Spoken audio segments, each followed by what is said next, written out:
August 17th, 1859. Savannah's largest slave auction house fell silent when lot number 43 stepped onto the platform. 27 bidders had their paddles ready that sweltering afternoon, but within minutes, only one hand remained in the air. The woman standing in chains was young, healthy, and experienced in valuable domestic skills. Her starting price was deliberately set low. Yet something made every plantation owner in that room lower their eyes and step back. Something they knew. Something they whispered about in the corridors, but never spoke aloud. One man, newly arrived from Charleston, didn't hear those whispers. He paid $12 for a woman worth $200. Within 6 months, he would understand why silence had filled that auction house, and by then, it would be far too late to save himself. Before we continue with the story of what happened in Chatham County that year, I need you to do something. Hit that subscribe button right now, because stories like this one, pulled from the darkest corners of American history, are what we bring you every week. And leave a comment telling us what state or city you're watching from. I'm curious to know how far these tales of terror travel. Now, let me tell you about the purchase that changed everything. The auction house on Broughton Street had seen thousands of transactions since its establishment in 1842, but the events of that August afternoon would be remembered differently than any other sale. The air inside the building was thick with unwashed bodies, tobacco smoke, and fear that no amount of whitewash could cover. But there was something else that day. Something the regular attendees noticed immediately. A tension that made even hardened slave traders shift uncomfortably in their seats. Savannah in 1859 stood as one of the South's most prosperous cities, its wealth built entirely on cotton and forced labor. The city's port handled millions of pounds of the white crop each year, and the plantations surrounding it competed viciously for the most productive workers. Chatham County's soil was rich, its growing season long, and its plantation owners ruthless in their pursuit of profit. Thomas Cornelius Pruitt arrived in Savannah 3 weeks before that fateful auction. At 34 years old, he represented new Southern money, the kind that made old families uncomfortable. His father had made a fortune in Charleston through cotton speculation and died suddenly, leaving Thomas with more wealth than experience. Thomas had purchased the old Waverly plantation site unseen, eager to prove himself among Georgia's planting elite. The property came cheap, the previous owner having died without heirs, and Thomas saw it as his opportunity to build a legacy. The Waverly estate stretched across 800 acres of prime cotton land along the Vernon River. The main house displayed columned grandeur despite needing repairs. 42 enslaved people came with the property, but Thomas's overseer, a lean man named Hutchins, advised he would need at least 60 to work the land properly for the coming season.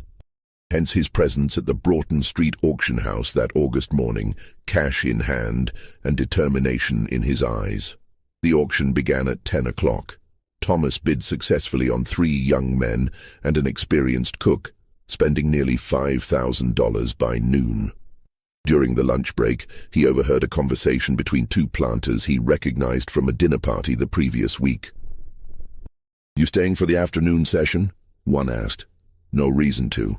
Already got what I came for. Besides, I know what's coming. Heard they're finally selling her. About time. Been sitting in the holding pens for 3 weeks. Nobody wants to buy. Still can't believe what happened at the Pemberton place. 3 men dead inside of 2 months. 4, if you count old Pemberton himself. Though Dr. Reeves said that was his heart. Mighty convenient timing." Thomas stepped back before they could notice him, his curiosity piqued. When the auction resumed at 1 o'clock, several morning bidders had not returned. The first 3 afternoon lots sold quickly, then came lot 43. The woman who stepped onto the platform moved with dignity that seemed impossible given her circumstances. She appeared to be in her early 30s, skin the color of polished walnut, features sharp and defined. But it was her eyes that struck Thomas most, dark, almost black, possessing a quality of stillness that belonged to someone who had stopped hoping and found a different kind of strength in that hopelessness. Lot 43, the auctioneer announced without enthusiasm. Female, approximately 32 years of age, name of Celia. Experienced in household duties, particularly cooking and medical assistance. Has served as midwife and herb doctor. Literate in English.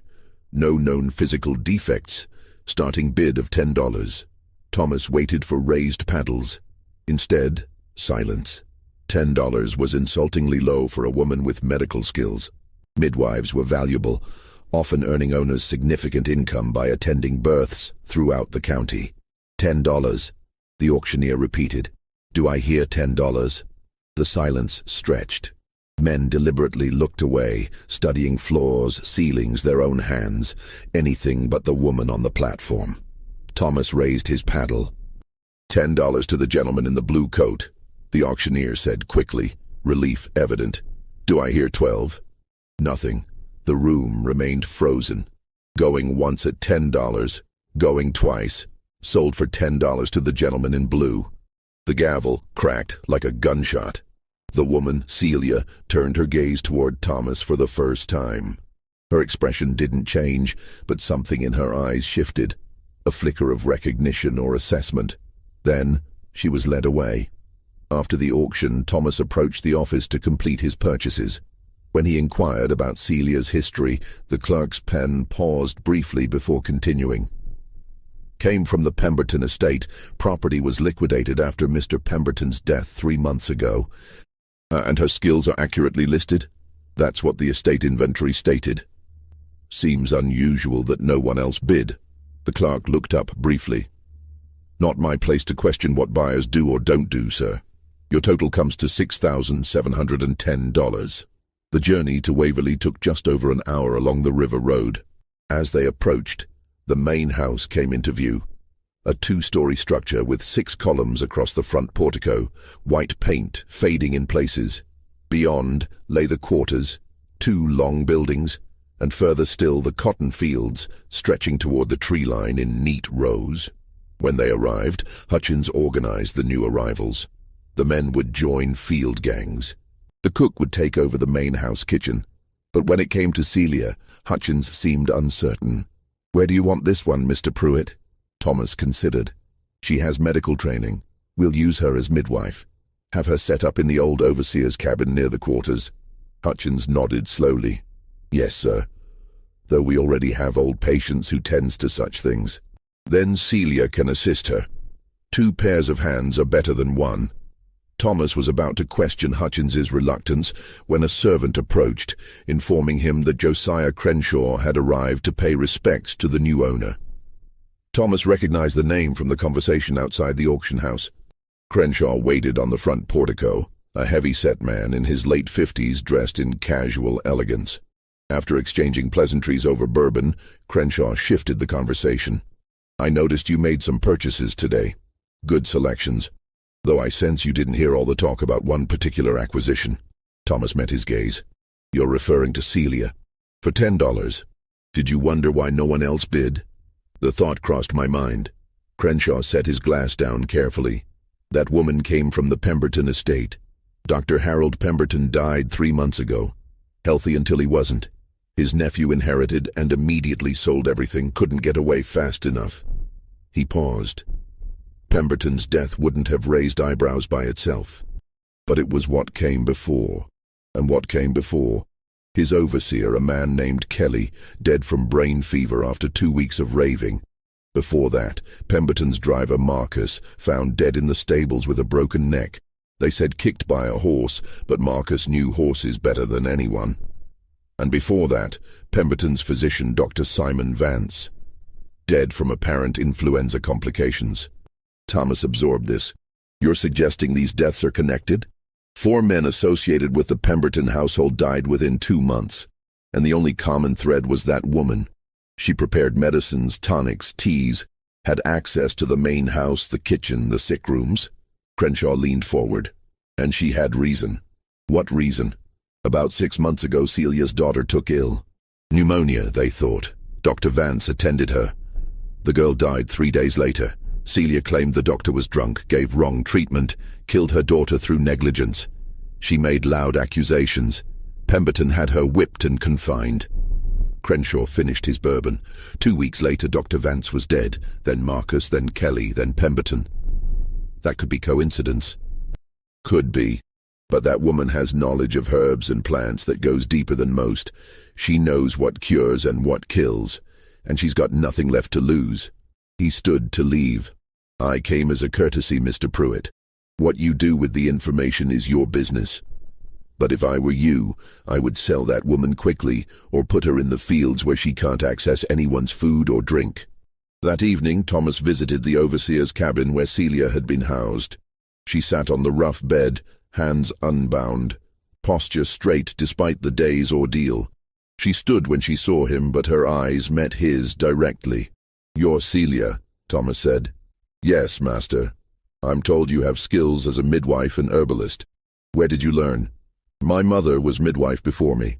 She learned from her mother. I learned from watching, then doing. And I can read, so I studied books when I could find them." Her candor surprised him. "I'm also told you came from the Pemberton estate. There were several deaths there. People die, master. That's the one certain thing in this world." "Indeed, but the timing caused some talk. White folks always talk, especially when they don't understand something." "And what didn't they understand?" Celia said nothing for a long moment. Then, "They didn't understand that debts come due. One way or another, everything balances in the end." The statement could have been philosophical or threatening. Thomas decided to be direct.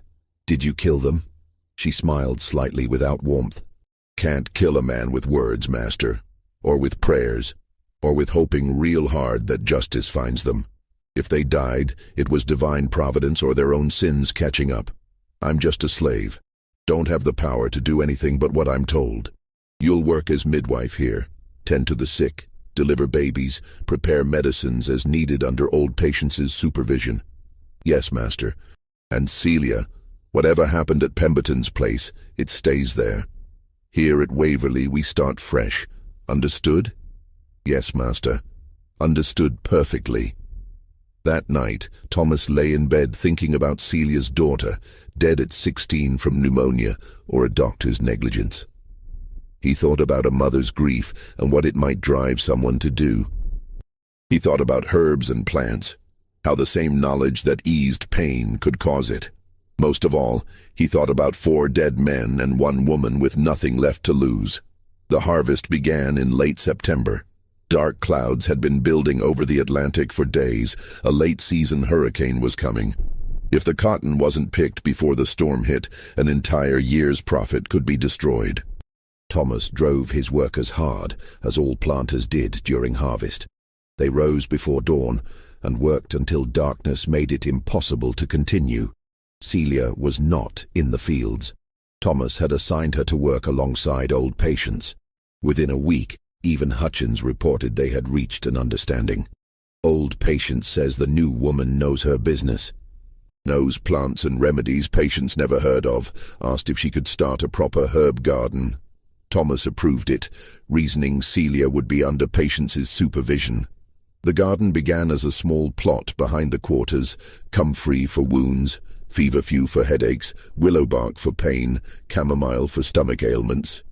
Each plant was labeled with neat handwriting, and Celia kept a journal documenting everything. October brought the hurricane everyone expected. It struck on the 12th. Massive winds that bent trees nearly horizontal and rain so thick visibility was impossible. The storm lasted 18 hours. When it passed, about 20% of the cotton had been destroyed and part of the quarter's roof torn away. Within 2 days of the hurricane, people began falling ill. It started with children, fever, chills, violent coughing. Then it spread to adults. Within a week, 23 people were sick, including 3 house servants and Hutchins' wife. Thomas sent to Savannah for a doctor. The young physician who arrived looked overwhelmed immediately. He prescribed rest, fluids, and regular doses of calomel. Keep them warm and dry. The fever should break in a week or so. After the doctor left, Thomas found Celia in the quarters, moving from patient to patient with patients trailing behind. She had organized them efficiently, checking temperatures, listening to breathing, examining with practiced assessment. The doctor prescribed calomel. Thomas told her. Celia didn't look up. Calomel makes it worse, weakens them more than the fever does. It's what doctors use. Doctors kill more people than they save. You want these people to live so they can keep working? Let me treat them my way. Thomas should have been offended by her tone. Instead, he asked, "What would you do differently?" "No calomel.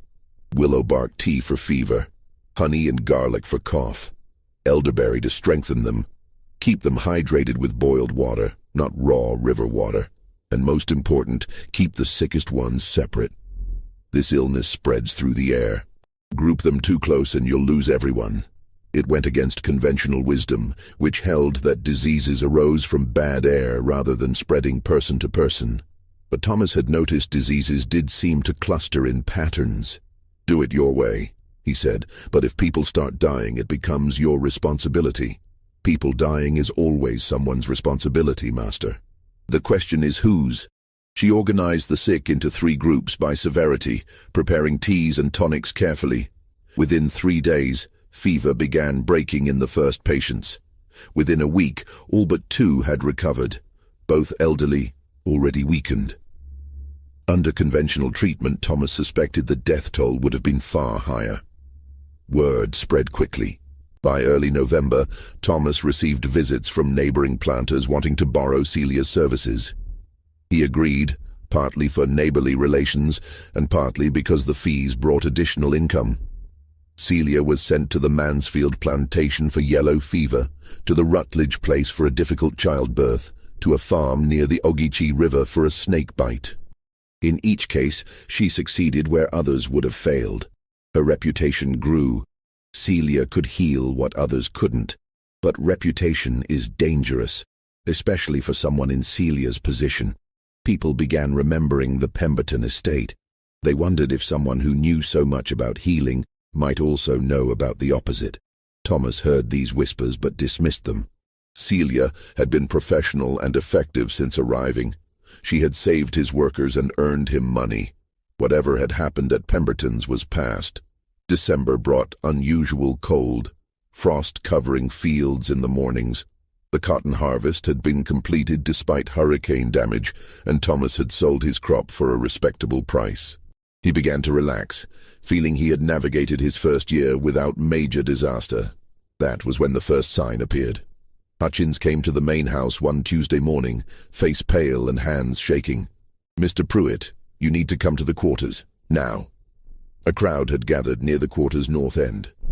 They parted when Thomas approached, revealing a symbol painted on the wall in what appeared to be blood, or dark red clay. The symbol was complex, a circle with lines radiating outward and smaller circles at specific points. In the center was a handprint, adult-sized fingers spread wide. "What is this?" Thomas demanded. An older man named Daniel stepped forward. "It's a warning sign, Master. Old magic, African magic from before any of us were born. My grandmother knew of such things, said they were dangerous, that they called on powers that didn't forget and didn't forgive." "Who did this?" Silence. Then Daniel said carefully, "Don't know, Master, but signs like that usually mean someone's working roots, calling on the old ways, and when someone works roots, bad things follow."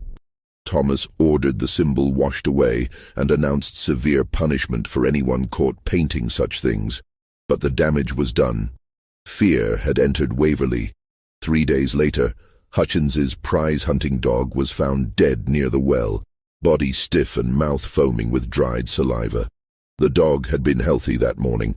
"Poison," Hutchins said flatly. "Something fast-acting." A week before Christmas, a field worker named Samuel fell ill. He complained of stomach pains that grew progressively worse. By evening he was vomiting violently, body convulsing. Celia was summoned, but when she examined him, her expression grew grave. "This isn't natural illness, he's been poisoned."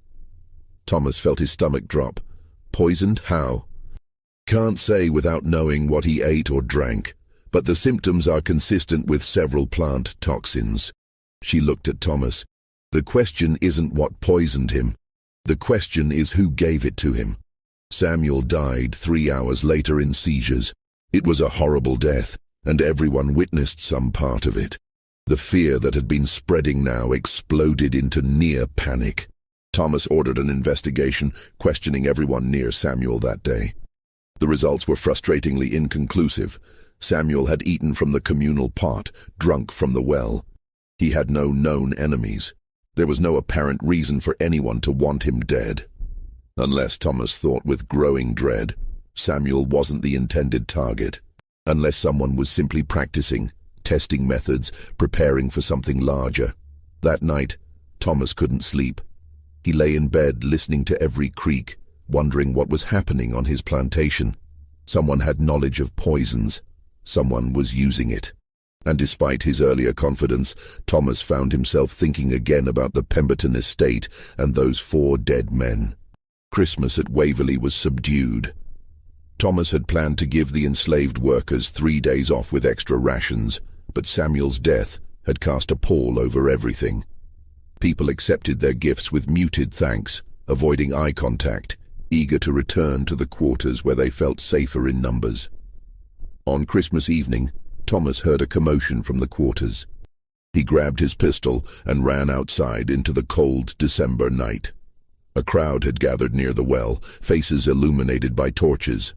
At the center, 2 men restrained a young woman named Ruth.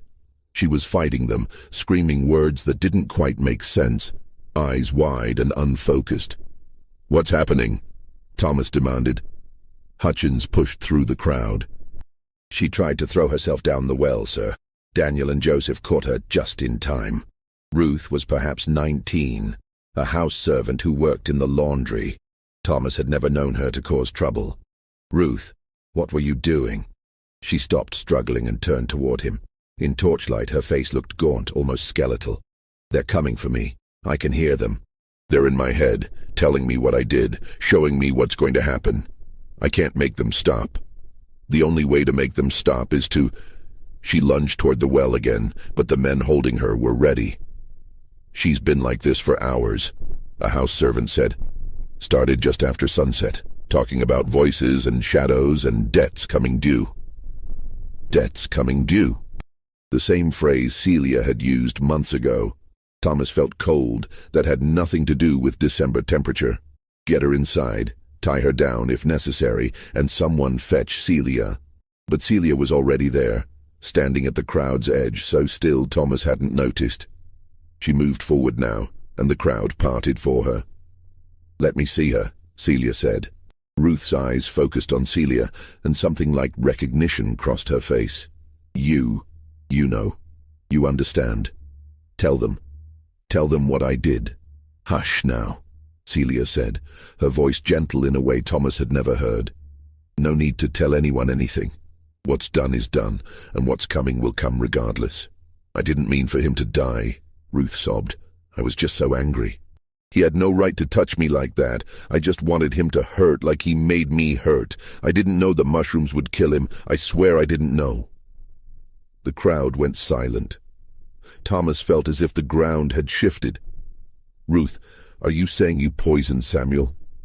But Ruth wasn't looking at Thomas. Her eyes were fixed on Celia, pleading and terrified.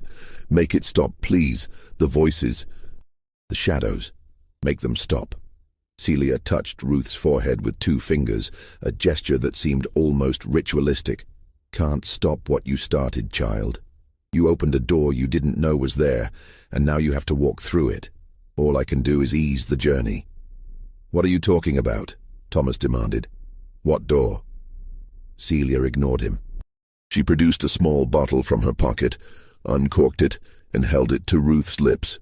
"Drink this. It'll calm the voices, quiet the shadows. You'll sleep, and when you wake, you'll be at peace." Ruth drank obediently. Within minutes, her struggling ceased. Her eyes closed. Her breathing became slow and regular. The men carried her to an empty cabin to be watched, and the crowd dispersed slowly, whispering. Thomas grabbed Celia's arm before she could leave. "What did you give her?" "Valerian root, mostly. Chamomile, poppy extract, things to help her sleep. She confessed to murder. She confessed to being foolish. Girl had relations with Samuel she didn't want. Got some mushrooms she thought would make him sick, teach him a lesson. Didn't realize the ones she picked were deadly. Easy to mistake if you don't know what you're looking for. Celia pulled her arm free. Now she's eaten up with guilt, seeing things that aren't there, hearing voices that don't exist. Mind can do terrible things when it's breaking under the weight of what it's done. You seem to know a great deal about minds breaking. Celia met his gaze steadily. I know about guilt, Master. Know about what it does to people, how it twists them up inside until they can't tell what's real and what's not. I know about debts, and how they come due in ways people don't expect. She walked away, leaving Thomas with more questions than answers, and a growing certainty that he was in far deeper water than he had realized. Ruth died 2 days later, still sleeping. She simply stopped breathing during the night, peacefully by all accounts. Celia examined her and declared it heart failure brought on by extreme distress. The death was ruled natural, though several workers whispered that Ruth had been allowed to die, that Celia's medicine had been something other than valerian. Thomas didn't know what to believe. Ruth had confessed to Samuel's murder, which should have brought clarity, but instead it had only deepened the mystery. How had an ignorant girl known which mushrooms to use? Where had she learned about plant toxins? The answer came slowly, as Thomas observed Celia more carefully. She wasn't just a healer. She was something older and more complex, a keeper of knowledge that predated American slavery, carried across the ocean in the memories of stolen people. She knew herbs not just from books, but from generations of accumulated wisdom passed mother to daughter in secret, and she was teaching others. Thomas began to notice patterns. Women who had been sick would spend time with Celia and emerge different, more confident, more knowing. Ruth had been one of those women. January brought bitter cold and an ice storm that coated everything in crystal. The plantation operations slowed to a crawl. During this forced confinement, Thomas finally took action he should have taken months earlier. He broke into Celia's cabin while she was away treating Hutchins' wife. The cabin was meticulously organized. Dried herbs hung from ceiling beams, each bundle labeled. Bottles and jars lined shelves. A work table held mortar, pestle, measuring spoons, a small scale. But there was more. Hidden beneath the bed, Thomas found a wooden box wrapped in cloth. Inside were notebooks, pages covered with Celia's writing. Medical notes mostly, but interspersed were other entries written in a different tone. Thomas read one dated October 15th. 23 sick, 21 saved. The power to heal is the power to choose who lives. They don't understand this. They think my knowledge belongs to them because they own my body. But knowledge can't be owned. It can only be shared or withheld. I share it with those who deserve it. I withhold it from those who don't. This is the only power I have, and I wield it carefully. Every life saved is a debt in my favor. Every death prevented is a weight on the scales. When the scales balance, justice will be served. Thomas's hands shook as he turned pages, finding more entries in the same vein. Celia was keeping a ledger of moral debts. She was deciding who was worthy of healing and who was not. Another entry, dated December 20th. The girl came to me in tears, told me what the man did to her, told me she wanted him to hurt. I gave her knowledge, as I give all who ask and deserve. Not my place to judge what she does with it. She makes her own choices, faces her own consequences. But I also gave her something else. Guilt. Planted it deep with careful words. Guilt is slower than poison, but just as deadly. It eats from the inside, destroys the spirit before the body fails. She will not live long. This is mercy, though she doesn't know it yet. Thomas closed the notebook carefully, his mind racing. Celia hadn't directly poisoned Samuel, but she had taught Ruth how, knowing what the girl intended. Then she had driven Ruth to madness and death through psychological manipulation masked as spiritual counsel. He continued searching and found, wrapped in oilcloth at the box's bottom, a single sheet of yellowed paper covered with different handwriting. My daughter, if you are reading this, I am gone, and you carry our knowledge alone. Remember what I taught you. The plants are neither good nor evil, they simply are. We choose how to use them to heal when the scales are balanced. Use them to harm when justice demands it. But always keep the ledger. Every life saved, every death allowed, every choice made must be recorded and remembered. This is our power and our burden. We are not slaves, though they call us such. We are keepers of the old knowledge, and that knowledge makes us free in ways they cannot understand or take from us. It was signed Phoebe and dated March 1838. Celia's mother, the woman who had taught her daughter not just healing, but a philosophy of selective mercy and calculated revenge. Thomas heard footsteps outside and barely had time to replace everything before Celia entered. She stopped in the doorway, eyes moving from Thomas to the bed to the hidden box. She knew. "Your wife is asking for you, master," Celia said quietly. "You should go to her now." "I don't have a wife." "Don't you? Then perhaps I misspoke. Hutchins's wife, I meant. She's asking for him, wants to see him before the end." "The end?" "The end that comes for us all, master. Some sooner, some later, but it always comes."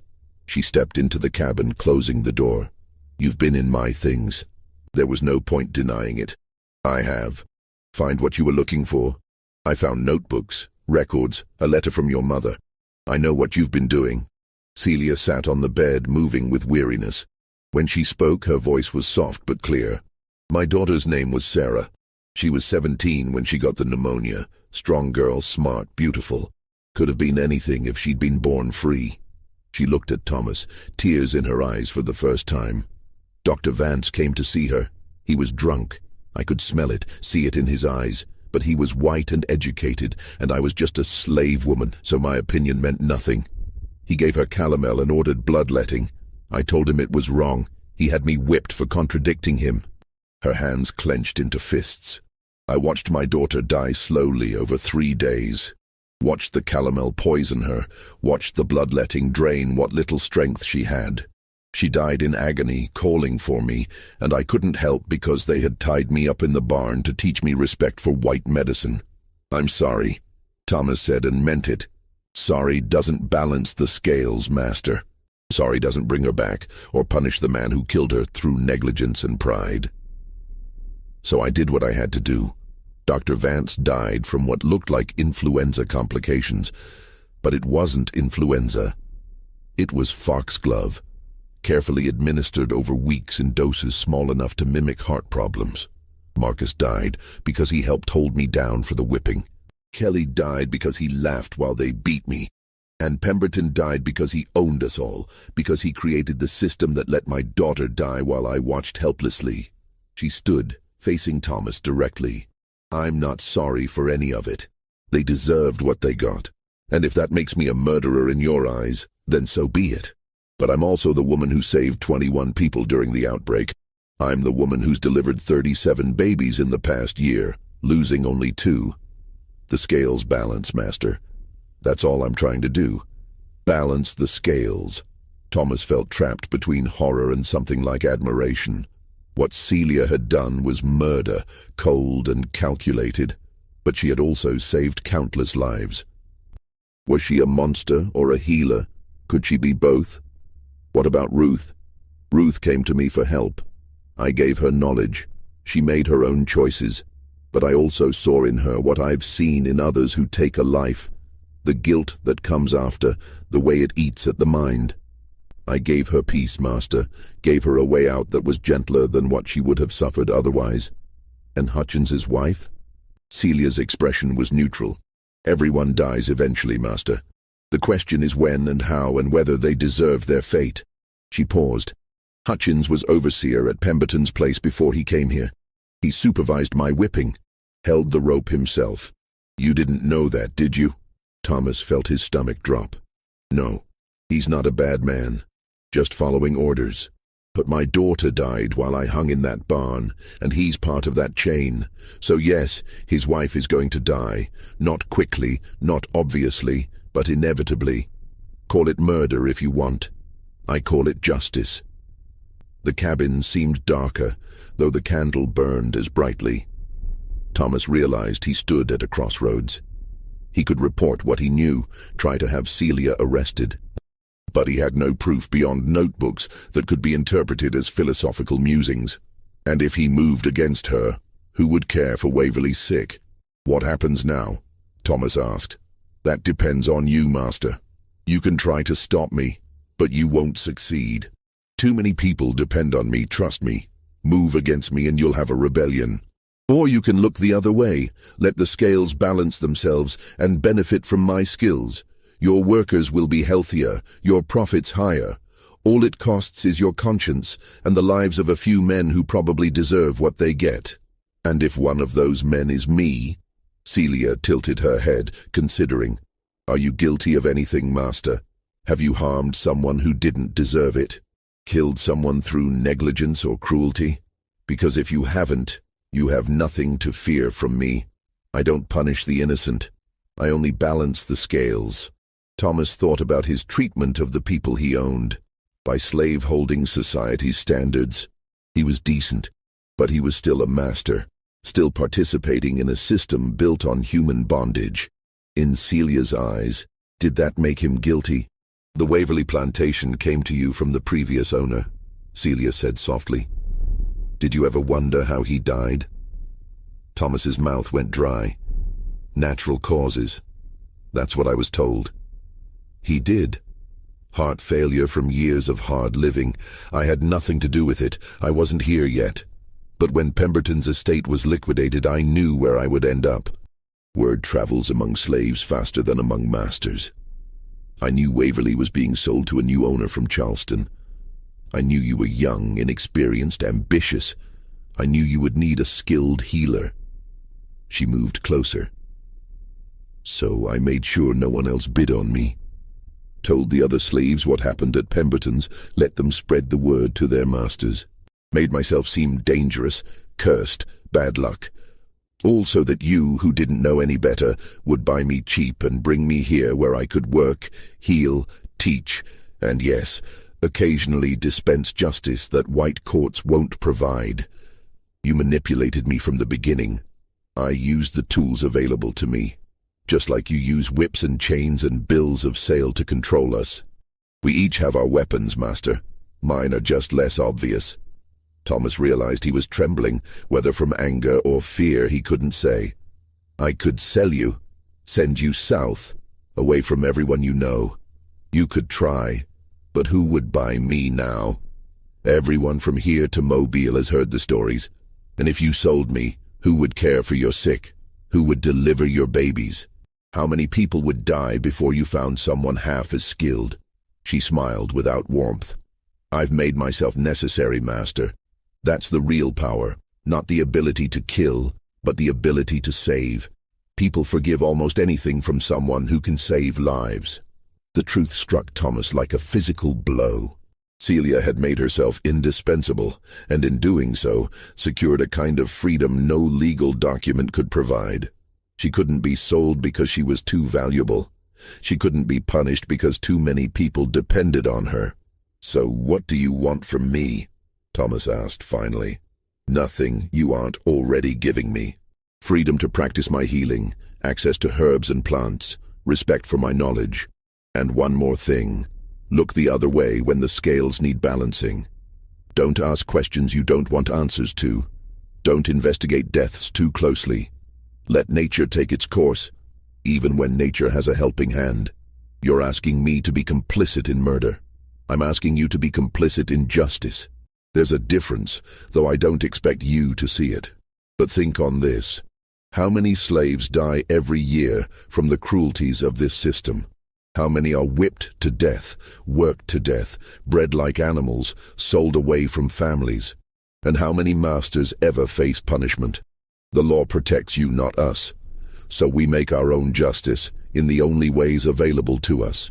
Thomas had no answer. The moral foundation he had built his life on was cracking, revealing contradictions he had never wanted to examine. He was a slave owner who considered himself humane, a participant in an inherently inhumane system. Get out, he said quietly. Leave me alone. Celia nodded and moved toward the door, but before she left, she turned back. Hutchins's wife will die within a week. After that, Hutchins will be different, quieter, less efficient. He'll start drinking. The guilt of failing to save her will eat at him. You'll need a new overseer within a year. I'd suggest promoting Daniel. He's smart, fair, and the workers respect him." "How do you know all that?" "Because I've seen it before. Grief follows predictable patterns, especially when mixed with guilt. Hutchins knows deep down that he's done bad things in his life. His wife's death will make him confront that, and he won't survive the confrontation." She left then, closing the door softly. Thomas stood alone in the cabin for a long time, surrounded by jars of dried herbs and bottles of tinctures, feeling as if he had just touched something ancient and dangerous that he would never fully understand. That conversation in early January marked a turning point. Thomas didn't report what he had learned, didn't try to sell Celia or restrict her movements. He told himself he was being practical, making the best of an impossible situation. But late at night, alone in the master's chamber, he knew the truth. He was afraid. Afraid of what Celia might do if he moved against her. Afraid of losing the only competent medical care his plantation had. And perhaps most disturbing, afraid that her philosophy of balanced scales might contain more truth than he wanted to acknowledge. Hutchins's wife died on January 9th, exactly as Celia had predicted. The woman simply faded away over the course of a week, growing weaker each day until her breathing stopped one cold morning just before dawn. Hutchins was devastated. He had sat vigil by her bedside for 3 days straight, watching helplessly as she slipped away despite Celia's attentions. Or perhaps, Thomas thought darkly, because of them. The change in Hutchins was immediate and profound. The lean, efficient overseer who had managed Waverley with iron discipline became a hollow shell. He still performed his duties, but mechanically, without the sharp attention to detail that had made him valuable. He began drinking heavily, starting with a glass of whiskey at noon and continuing throughout the afternoon until he was barely coherent by evening. Thomas tried to address it several times, but Hutchins would just stare at him with red-rimmed eyes and say, "She shouldn't have died, Mr. Pruitt. She was only 43, strong as an ox until she wasn't. Doesn't make sense. None of it makes sense."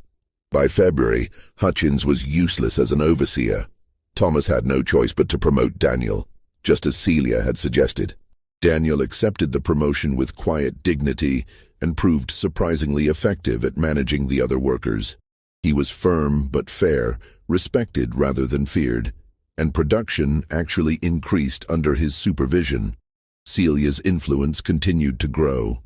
Women from neighboring plantations began appearing at Waverley, sometimes with their master's knowledge, sometimes without, seeking Celia's advice on matters ranging from difficult pregnancies to mysterious ailments that white doctors couldn't cure. Thomas found himself in the peculiar position of running what amounted to a medical practice, with Celia as the primary practitioner and himself merely the owner of the facility. The fees from these consultations were substantial. By March, Celia's medical work had brought in nearly $800, more than some field hands generated in an entire year. Thomas kept careful records, depositing the money in his account at the Planters Bank of Savannah, telling himself he was simply managing his plantation's resources efficiently. But he knew better. Every dollar earned from Celia's healing tied him more tightly to her, made her more indispensable, more protected. He was becoming complicit, not through action, but through acceptance, through the slow erosion of principles in favor of profit. In late March, something happened that forced Thomas to confront just how far he had fallen into Celia's web. A man arrived at Waverley one afternoon, riding an expensive horse and dressed in the fine clothes of Charleston's merchant class. His name was Robert Pemberton, and he was the nephew of the late Dr. Harold Pemberton, the man who had owned Celia before Thomas. Thomas received him in the main house parlor, offering bourbon and the careful courtesy that Southern hospitality demanded. But Pemberton waved away the drink and got straight to his purpose. "Mr. Pruitt, I understand you purchased a woman named Celia at auction last August.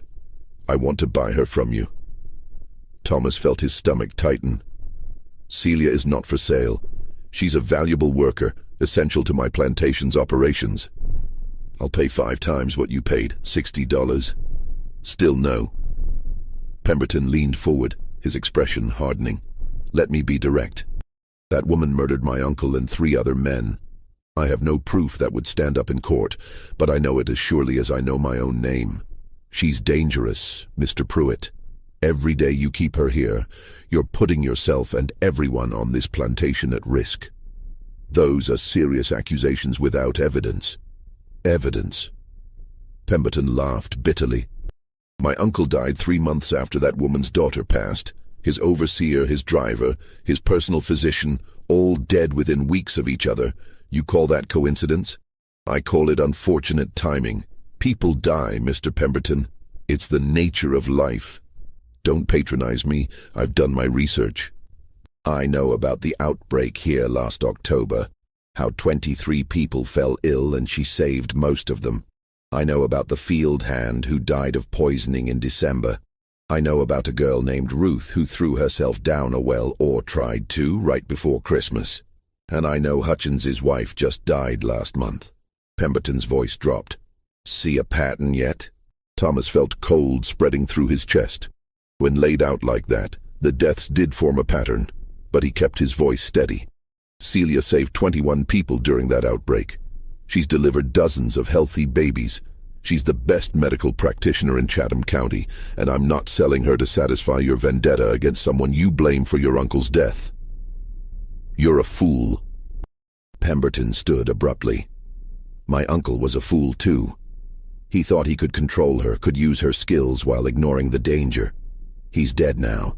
His overseer is dead. Everyone close to him is dead. How long do you think before she decides you're next on her list?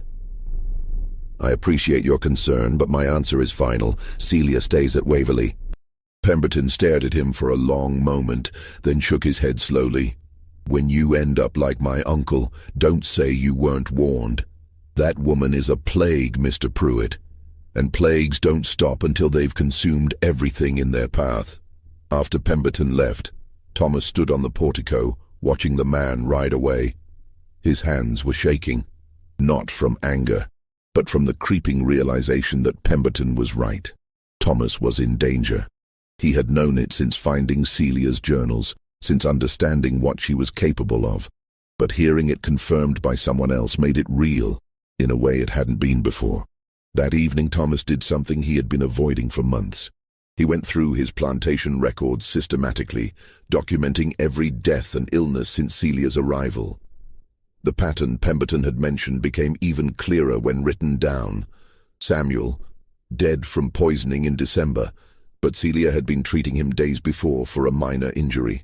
Ruth, driven to madness and death after confessing to Samuel's murder, with Celia present at her breakdown. Hutchins's wife, wasting disease that Celia treated for months, always keeping her alive just long enough to extract maximum suffering from Hutchins. And there were others Thomas hadn't considered. An elderly field hand who had died in his sleep in November. Natural causes, everyone said, but the man had been in perfect health the day before. A house servant who had fallen down the main house stairs in January, breaking her neck. An accident, surely.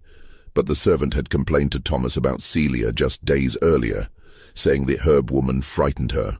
5 deaths in 6 months, possibly more if Thomas expanded his search to include less obvious cases. But balanced against that were the 21 saved during the outbreak, the 37 successful births, the countless minor ailments treated and cured. Celia's ledger was working exactly as she had described. Lives saved, lives taken, the scales constantly balancing. The question Thomas couldn't answer was where he fell on those scales. Was he guilty in Celia's eyes? Had he done something, or failed to do something, that warranted a death sentence? He treated his slaves better than most masters, didn't he? He provided adequate food, shelter, medical care. He rarely used the whip. He didn't separate families unnecessarily. But he was still a master.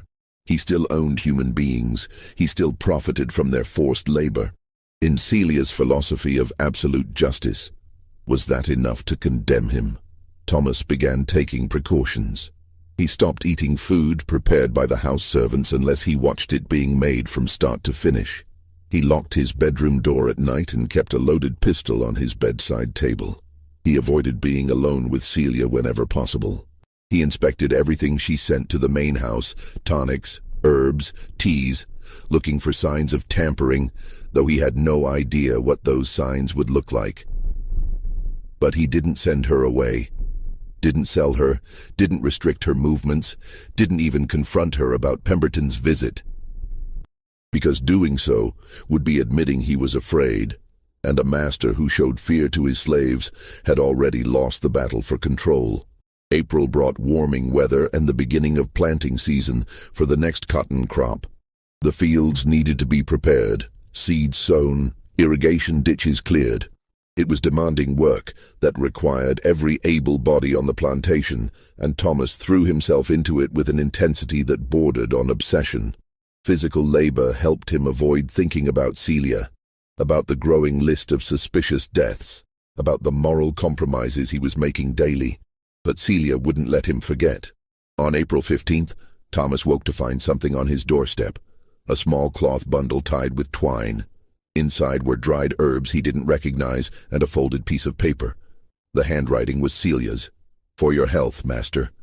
Steep 1 spoonful in hot water each morning. It will ease the tension you carry and help you sleep better at night.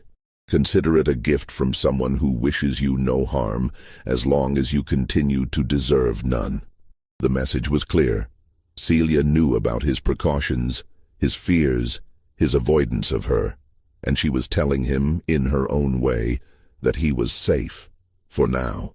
The conditional clause at the end was the real message. As long as you continue to deserve none. Thomas stared at the herbs for a long time. Was this a genuine offer of help, a medicinal tea that would actually ease his anxiety? Or was it a test, a way to see if he would trust her enough to consume something she had prepared? Or worse, was it the first step in a slow poisoning, something that would take months to kill him while appearing completely natural? He threw the herbs into the fireplace and watched them burn, the smoke carrying a bitter, acrid smell. That night, he slept with his pistol loaded and his door barred. But the gesture had achieved its purpose. Thomas was now constantly aware that Celia knew his routines, his fears, his weaknesses. She had access to his bedroom door. She could leave things for him to find. The message was unmistakable. If she wanted him dead, he would be dead. The fact that he was still alive meant she had chosen to let him live. The power dynamic had completely reversed. Thomas was the master in name only.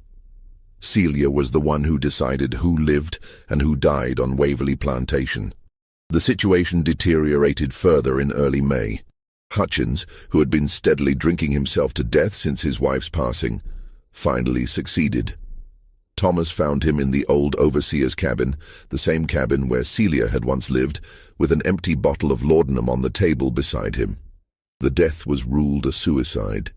Grief and alcohol combining to destroy what little will to live Hutchins had retained. But Thomas noticed something odd. The laudanum bottle was one Celia had prepared months earlier for Hutchins's wife, to ease her pain during the final stages of her illness.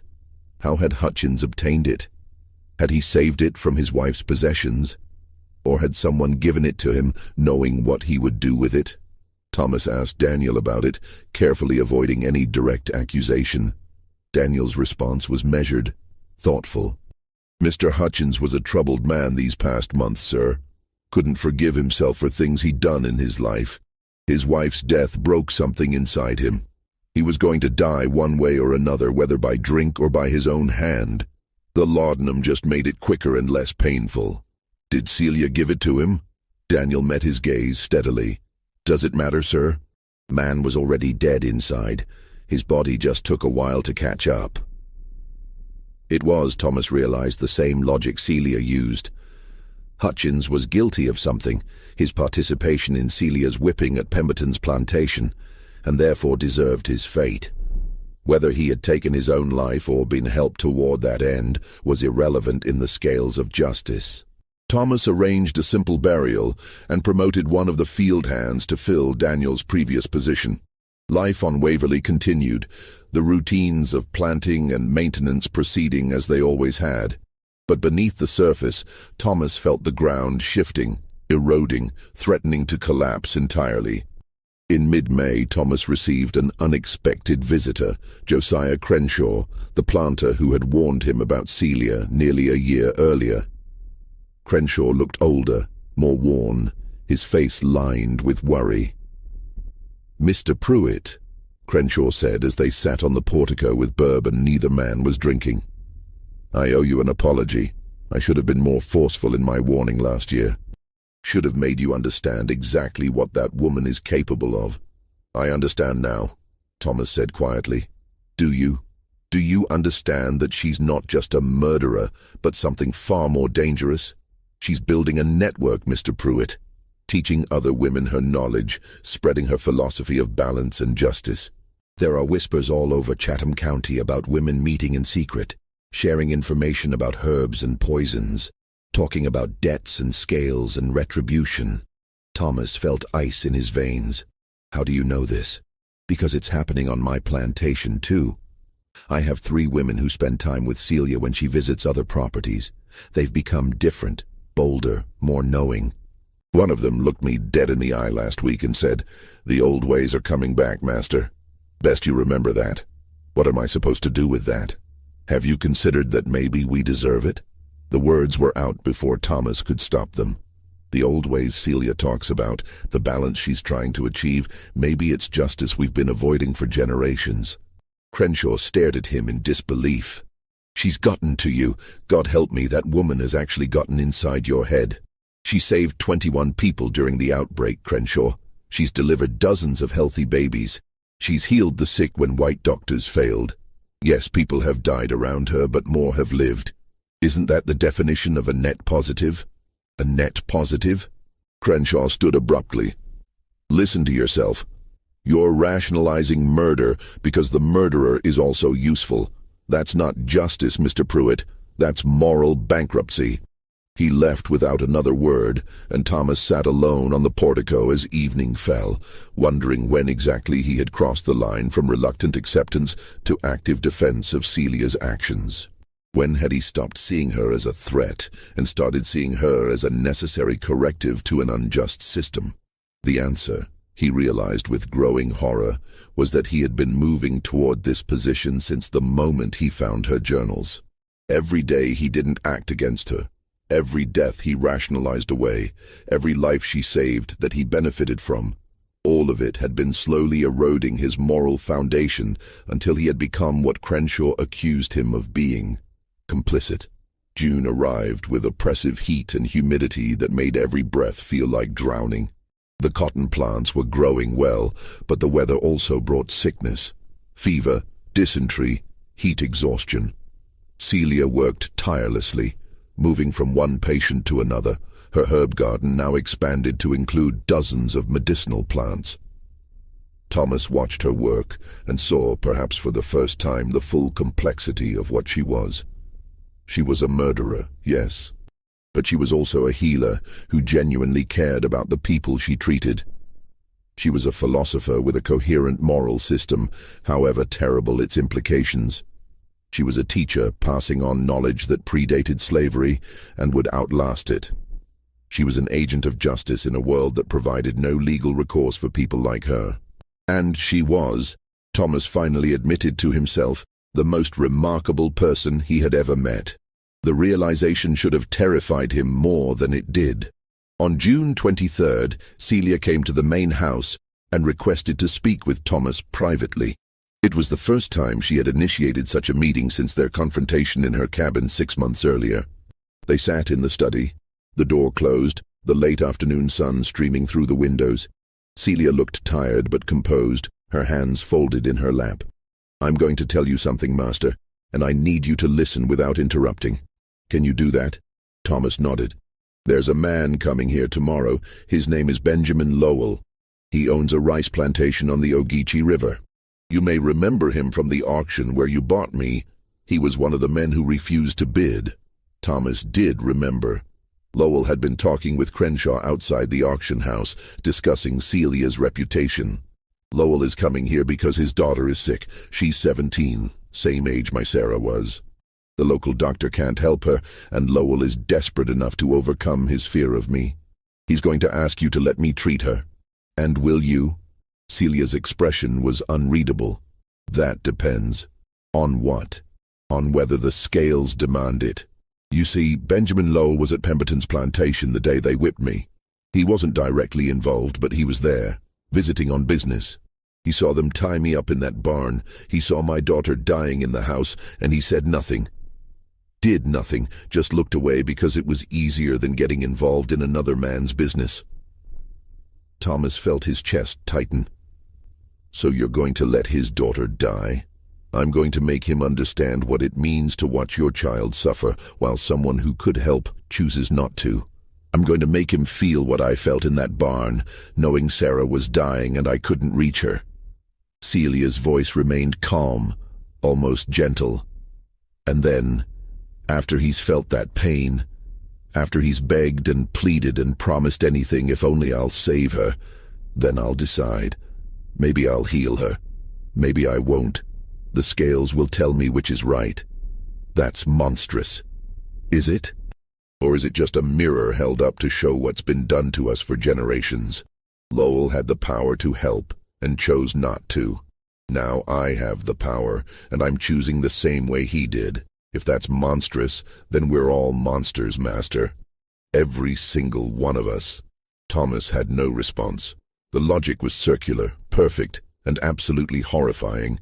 I'm telling you this, Celia continued, because tomorrow you're going to face a choice. Lowell will beg you to intervene, to order me to treat his daughter. You have that legal right. I'm your property and my skills belong to you. But if you give me that order, you become part of the chain. You become someone whose debt needs to be balanced. The threat was implicit but clear. If Thomas forced Celia to act against her judgment, he would move from the category of people she tolerated to the category of people she targeted. Why are you warning me? Because despite everything, I don't want to see you on the wrong side of the scales. You're not a good man, Master. You own slaves, and that makes you complicit in evil. But you're not a cruel man. You don't take pleasure in suffering. You genuinely believe you're treating us as well as the system allows. She paused. That's not enough to make you innocent, but it might be enough to keep you alive. She stood to leave, then turned back one final time. When Lowell comes tomorrow, remember this. I'm not asking for your permission. I'm asking for your non-interference. There's a difference. That night, Thomas didn't sleep. He paced his bedroom, pistol on the table, mind racing through scenarios. Could he stop Celia from enacting whatever revenge she had planned? Legally, yes, she was his property, and he could order her to do anything. Practically no, she had made herself indispensable, and moving against her would destabilize the entire plantation. More fundamentally, did he want to stop her? Lowell had stood by while Celia's daughter died. In any just universe, shouldn't he face consequences for that moral failure? The law wouldn't punish him. Looking away wasn't a crime, but Celia's alternative system of justice would. Was that wrong? Or was it the only form of accountability available in a world built on systemic injustice? Thomas was still wrestling with these questions when Benjamin Lowell arrived the next morning, his face haggard with worry and lack of sleep. Mr. Pruitt, I need your help. My daughter Catherine is desperately ill, and I've heard you have a slave woman with exceptional medical skills. I'm prepared to pay whatever you ask, but please, let her come examine Catherine. Thomas looked at the desperate father and saw, with terrible clarity, what Celia had seen a year ago in the barn at Pemberton's plantation. A man begging for help that might not come, helpless in the face of forces beyond his control. I'll send for Celia, Thomas said slowly, but I can't promise she'll agree to treat your daughter. She makes her own decisions about which patients to accept. But you're her master. You can order her. I can, but I won't. If you want her help, you'll have to ask her yourself, and you'll have to live with whatever decision she makes. When Celia arrived, Lowell's desperation overcame his pride. He actually knelt before her, tears streaming down his face. Please, she's only 17, she's done nothing wrong. Whatever you need, whatever you want, I'll give it. Just save my daughter." Celia looked down at him with an expression Thomas couldn't read. "Tell me, Mr. Lowell, do you remember visiting the Pemberton plantation last summer?" Lowell's face went pale. Yes. I was there on business." "Do you remember what you saw in the barn?" "Please. That has nothing to do with—" "Do you remember?" Celia's voice was sharp now, cutting. "Yes," Lowell whispered. "I remember. I saw them whipping you. I saw your daughter in the house, heard her crying. I wanted to say something, but it wasn't my place. It wasn't my business. You looked away. You chose the comfort of non-involvement over the difficulty of doing what was right. You let my daughter die without speaking a single word in our defense. I'm sorry. God help me, I'm sorry. I've thought about it every day since. I should have said something, should have done something. I was a coward, and your daughter paid the price for my cowardice." Lowell was sobbing now, broken. "I know I deserve whatever judgment you give me, but my daughter doesn't. She's innocent. Please don't make her pay for my sins." The room was absolutely silent. Thomas watched Celia's face, trying to read what she was thinking. This was the moment she had been building toward, the perfect mirror of her own trauma. She had the power to let Catherine Lowell die, to make Benjamin Lowell feel exactly what she had felt. The scales demanded it. Justice required it. But then Celia did something Thomas never expected. She helped Lowell to his feet. "Take me to your daughter. I'll examine her and do what I can." Lowell's expression transformed from despair to shocked hope. You'll help her? "I'm a healer, Mr. Lowell. That's what I do. But understand this, the debt isn't cancelled. You owe me a life now, and one day I will collect. Maybe not today, maybe not this year, but someday the scales will balance. And when that time comes, you will pay what you owe." Lowell nodded frantically. "Yes, anything, I promise. Whatever you need." "What I need," Celia said quietly, "is for you to remember what it feels like to be helpless. Remember what it feels like to have your child's life in someone else's hands. Remember what it feels like to beg for mercy, and the next time you see someone else in that position, don't look away. That's the payment I'm asking for. Not money, not favors, just the willingness to do what's right, even when it's uncomfortable." She left with Lowell, leaving Thomas alone in the study, his understanding of Celia fundamentally altered once again. She wasn't simply taking revenge, she was teaching. Every death, every healing, every moment of calculated mercy or calculated cruelty, all of it was part of a larger lesson she was trying to impart. The scales didn't just balance death against death. They balanced action against inaction, cruelty against kindness, looking away against standing up. Celia returned 3 days later and reported that Catherine Lowell would recover. The girl had been suffering from infected lungs, made worse by the calomel and bloodletting the local doctor had prescribed. Celia had stopped the harmful treatments, cleaned out the infection with herbs and steam inhalation, and strengthened the girl's constitution with proper nutrition. "Will Lowell keep his promise?" Thomas asked. "He will, because he understands now what I was trying to teach him. Fear can change behavior, but understanding changes the heart. Lowell will be a different man from now on, better than he was. That's worth more than his death would have been. You could have let her die. The scales demanded it. The scales demanded something, yes. But I chose what that something would be. That's the power I have, Master.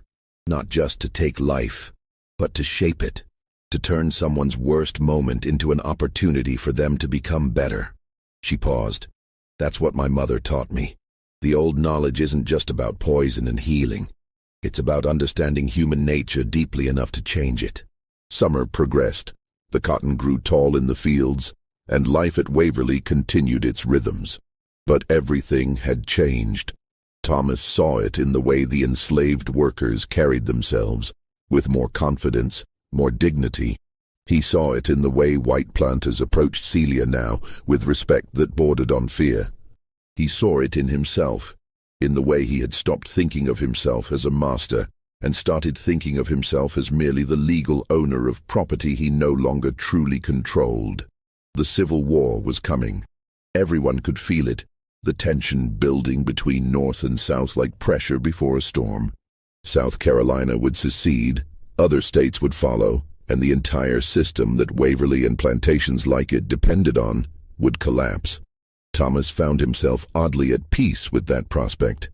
He had seen an alternative system in action through Celia, one based on knowledge, skill, and moral authority, rather than legal ownership and physical force. When slavery ended, and it would end, Celia and people like her would thrive because their power came from what they knew and what they could do, not from chains and bills of sale. In early September, as the cotton approached harvest time again, Thomas called Celia to his study one final time. "I've decided to manumit you," he said without preamble. "I'm going to file paperwork giving you your freedom." Celia's expression didn't change. "Why?" "Because you're already free. You have been since the day I bought you. Maybe before that. The paperwork will just make it official. And what do you expect in return? Nothing. Stay at Waverly, leave, do whatever you want. I'm not placing conditions on this. There are always conditions, Master. Not this time. Consider it my attempt to balance my own scales. I participated in an evil system, profited from it, failed to oppose it when I should have. I can't undo that, but I can at least free one person who should never have been enslaved in the first place." Celia was silent for a long moment, studying him. Then slowly she smiled, and this time the warmth was genuine. "You've learned something, Master. Not everything I tried to teach you, but enough to survive what's coming." "What is coming?" "War, revolution, the end of everything you know. But you'll survive it, because you understand now that power isn't about ownership.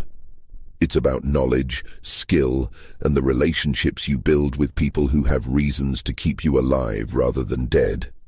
She stood to leave. "I'll stay at Waverly for now. These people need me and I'm not done teaching yet. But I'll stay as a free woman, not as your property. We'll see how that changes things." The manumission papers were filed in October, making Celia legally free under Georgia law. It caused talk throughout Chatham County. Why would a planter free such a valuable slave? But Thomas didn't explain himself to anyone. Celia continued her work, training more women in the healing arts, building her network of knowledge keepers, preparing for the day when the old system would fall and new systems would need to be built to replace it. Thomas continued managing Waverly, but with a different understanding of his role. He wasn't the master of the plantation. He was simply the person legally responsible for it, operating with the consent and cooperation of the people who actually did the work. When that consent was withdrawn, as it would be once slavery ended, his authority would evaporate like morning mist. The last entry in Thomas Pruitt's diary, dated December 31st, 1859, read, "I bought Celia for $12 and thought I had gotten a bargain. Instead, I acquired something far more valuable and far more dangerous than I could have imagined. A teacher who showed me the difference between legal authority and moral power, between ownership and control, between what the law permits and what conscience demands. I don't know if the lessons she taught me make me better or worse, innocent or complicit, saved or damned. But I know I'm different than I was a year ago, and the world is different too. We're all standing on the edge of something vast and terrible, a reckoning that's been building for generations. When it comes, I suspect people like Celia, the ones who've been keeping the old knowledge alive in secret, waiting for their moment, will be the ones who survive and perhaps even thrive. As for me, I can only hope that when the scales finally balance, I've done enough to tip them toward mercy rather than justice. This mystery shows us that sometimes the most terrifying power isn't violence or supernatural forces, but human knowledge wielded by someone with both the skill to heal and the will to judge. The story of Celia and Thomas Pruitt reminds us that every system built on injustice carries within it the seeds of its own destruction, and that those seeds are often cultivated by the very people the system sought to control. What do you think of this story? Do you believe everything was revealed? Do you think Thomas made the right choices? Could the deaths at Pemberton's plantation really have been natural, or was Celia responsible? Leave your comment below. If you enjoyed this tale and want more horror stories like this, subscribe, hit the notification bell, and share with someone who loves mysteries. See you in the next video.